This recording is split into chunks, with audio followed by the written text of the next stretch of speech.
इच्छा मृत्यु को कानूनी मान्यता दिया जाए या नहीं, इस सवाल पर सुप्रीम कोर्ट ने संविधान पीठ को भेज दिया है। सुप्रीम कोर्ट ने कहा है कि अहम कानूनी मसला है ये और इस पर स्पष्टता जरूरी है। सुप्रीम कोर्ट के सामने सवाल था कि लाइलाज बीमारी से पीड़ित शख्स को इच्छा मृत्यु की इजाजत दी जाए या नहीं। सरकार ने इसे खुदकुशी करार देते हुए विरोध किया है। मुख्य न्यायाधीश पी सदाशिवम की अगुवाई वाली पीठ इच्छा मृत्यु से संबंधित इस जनहित याचिका की सुनवाई कर रही है। केंद्र सरकार इच्छा मृत्यु का विरोध कर दिया है। केंद्र सरकार ने इसे आत्महत्या करार दिया है। केंद्र का कहना है कि देश में इच्छा मृत्यु की अनुमति नहीं दी जानी चाहिए। सुप्रीम कोर्ट ने संविधान पीठ को ये मामला भेजा है। संवाददाता प्रभाकर मिश्रा हमारे साथ जुड़ रहे हैं। प्रभाकर, इच्छा मृत्यु को लेकर अलग अलग तरह के तथ्य सामने आते रहे हैं, पक्ष सामने आते रहे हैं, लेकिन अभी जो सुप्रीम कोर्ट की तरफ से संविधान पीठ को ये मामला भेजा गया है, इस पर विस्तार से बताएं।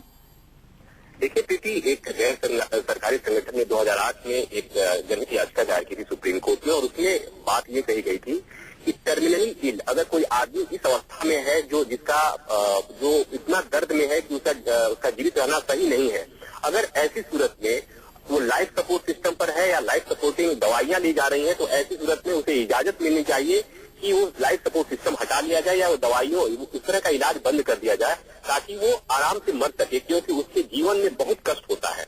इस आर्गुमेंट के साथ सुप्रीम कोर्ट में एनजीओ आया था और इसी आर्गुमेंट के आधार पर तमाम दलीलें दी गई।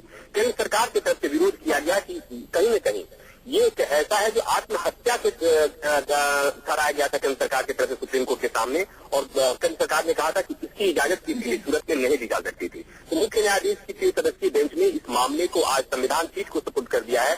मतलब ये कि संविधान पीठ इस मामले की सुनवाई करेगा और तब ये तय हो पाएगा कि अगर कोई आदमी बहुत बीमार है और वो चाहता है कि इस बीमारी से मुक्त होने के लिए उसका दवा इलाज बंद कर दिया जाए, लाइफ तो प्रभाकर, क्या संविधान पीठ को कोई समय सीमा दी गई है या उम्मीद की गई है कि वो इतने समय में इस पर अपनी रूपरेखा पेश करे?